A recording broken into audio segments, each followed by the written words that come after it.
Alright guys, Watchman's Post coming to you again. Found another cool article you might be interested in. It's something different. I like to show you different, potential prophecies, different things from around the world, and not get stuck on one thing that you might get tired of, So this is different. This is about China, which would potentially refer to, World War III and Revelations.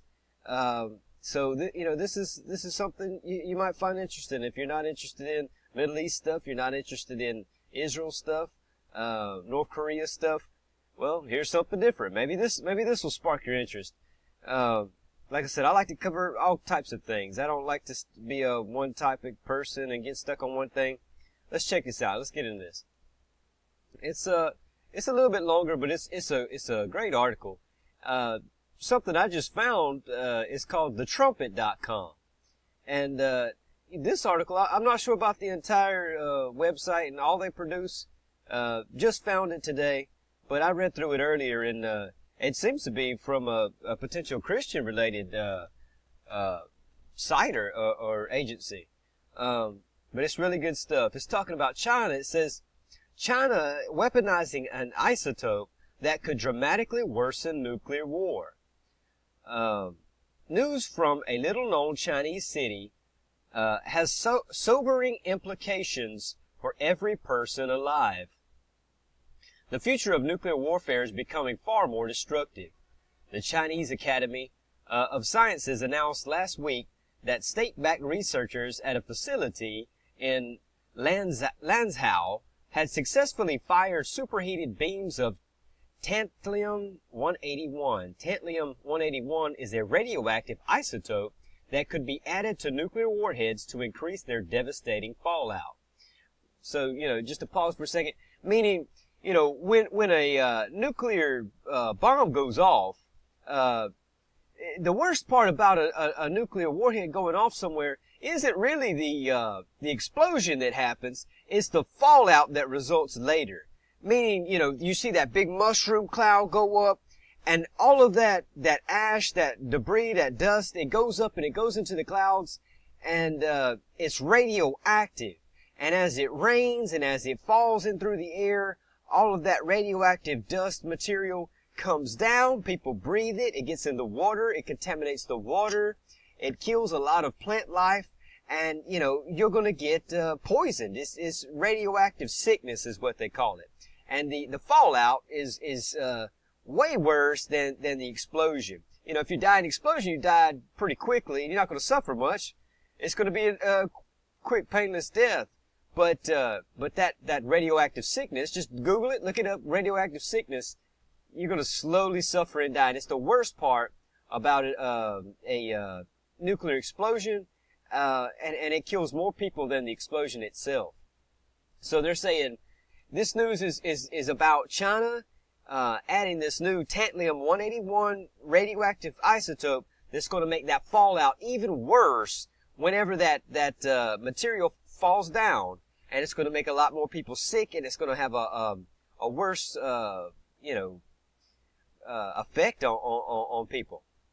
But to continue to read, it says, this news from a Chinese city that many Westerners have likely never heard of has sobering implications for every person alive. Adding Tantalum-181 to a warhead could theoretically render a salted nuclear bomb. So they're saying it's salted, it's even worse. After causing extreme damage with the initial explosion, salted bombs would release a cloud of radioactive isotope that could spread over a far larger area than those of an ordinary nuclear bomb. Such bombs are named after a practice from the Middle Ages in which the victorious power spread salt on conquered lands. The practice often symbolized the desire of the victor to completely eradicate its enemy's ability to rebuild and regrow after the war. So it's an old practice that the Romans used to do, and probably many others. They would salt the fields and the ground after they conquered an area, so that the people couldn't grow another crop, and they were left, to rely on those who had just conquered the land. So they're using an old analogy on this new modern technology.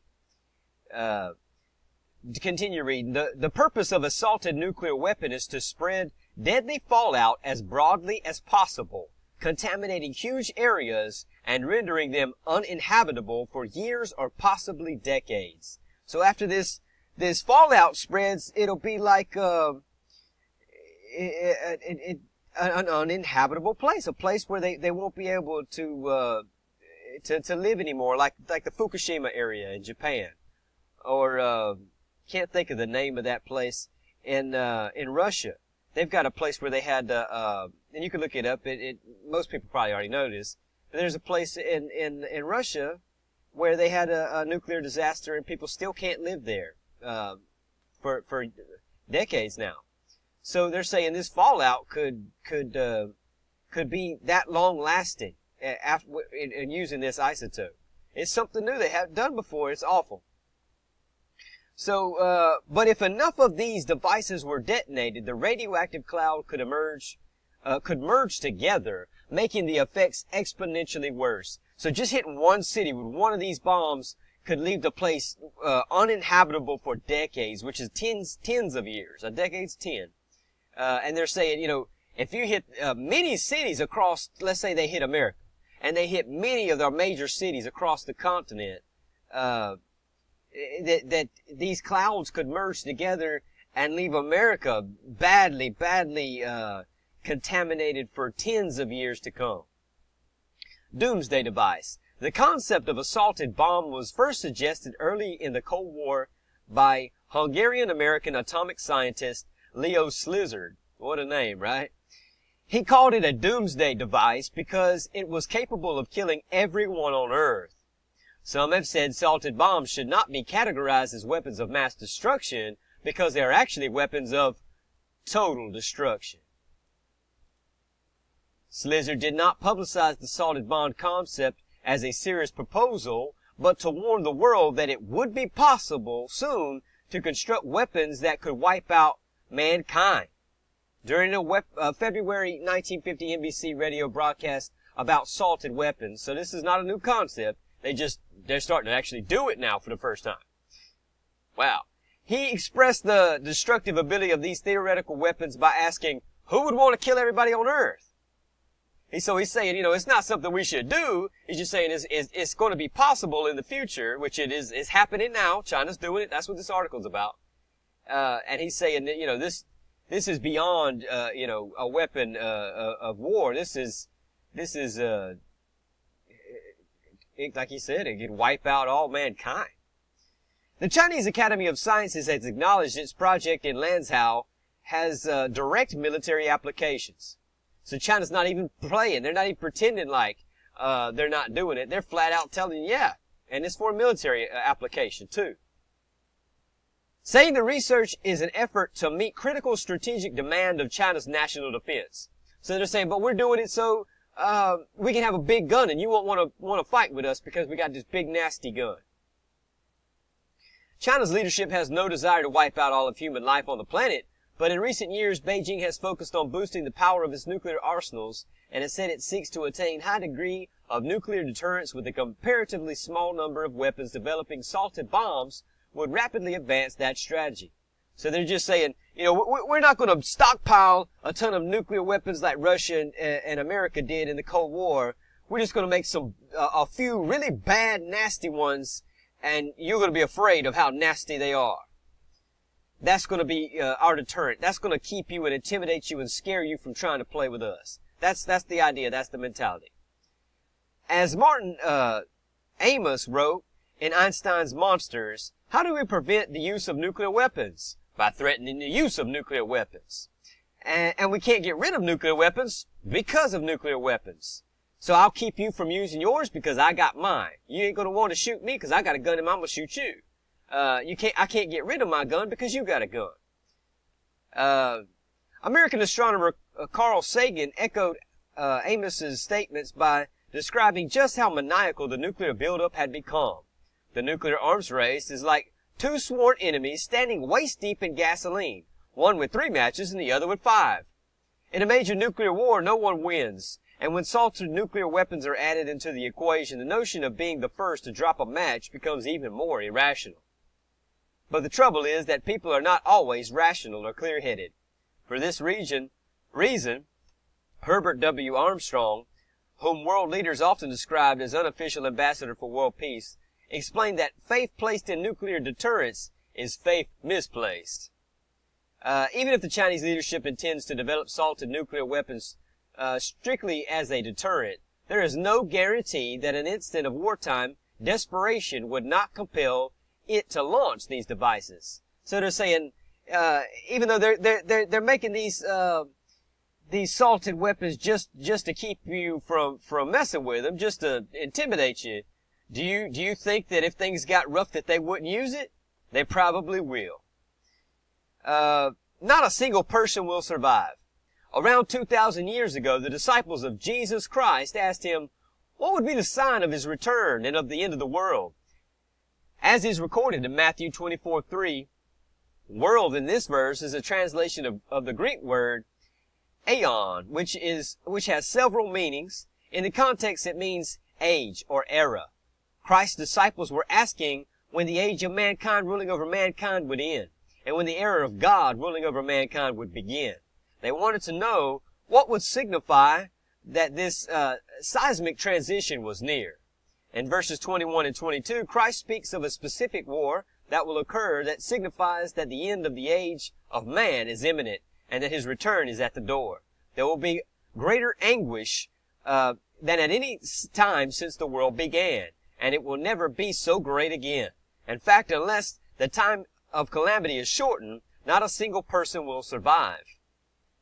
At the time Christ spoke these words, a worldwide war that could threaten to end the life of every single person was not technologically possible.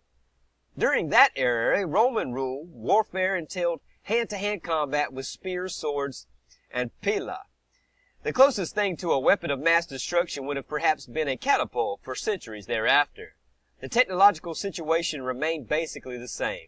The weaponry to wipe out all of life on Earth did not exist. But in the last few centuries, human beings have made major advancement in weapons technology. In the 1950s, as Slizzard was warning the world about a salted doomsday device, a major prophetic milestone was crossed. At that time, enough atomic and nuclear weapons had been delivered so that a war capable of extinguishing all human life from Earth was for the first time possible and even perilously probable.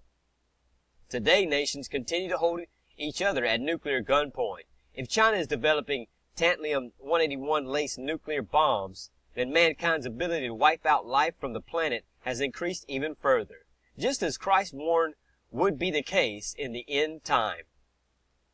Yet even as the global conflict approaches, there is hope. In Matthew 24, Christ says that the global war at the end of the age will be so devastating that it could kill all human life. Then he adds a crucial detail in verse 22, but it will be shortened.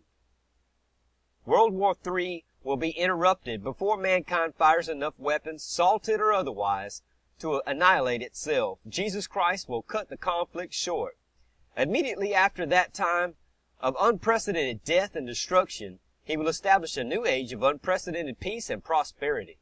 Christ will rule earth as King of Kings and the Lord of Lords. He will usher in an epoch of worldwide peace. Regarding this future era of global harmony, Isaiah 2:4 says, "Nation shall not lift up sword against nation, neither shall they learn war any more."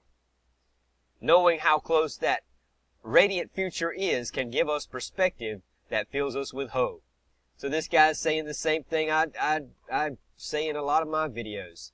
Don't be afraid. Don't let these headlines and these news articles put you in fear. We're not of the spirit of fear. God says that in the Bible. He doesn't want you to be afraid. You know, if He wants you to fear Him, you should remain faithful and you know, do what you know in your heart is right. But these aren't things to scare you. These are things to encourage you as a sign that judgment is coming. Jesus is coming. Our redemption draws nigh. I hope this has encouraged you. God bless you in Jesus' holy name. Amen.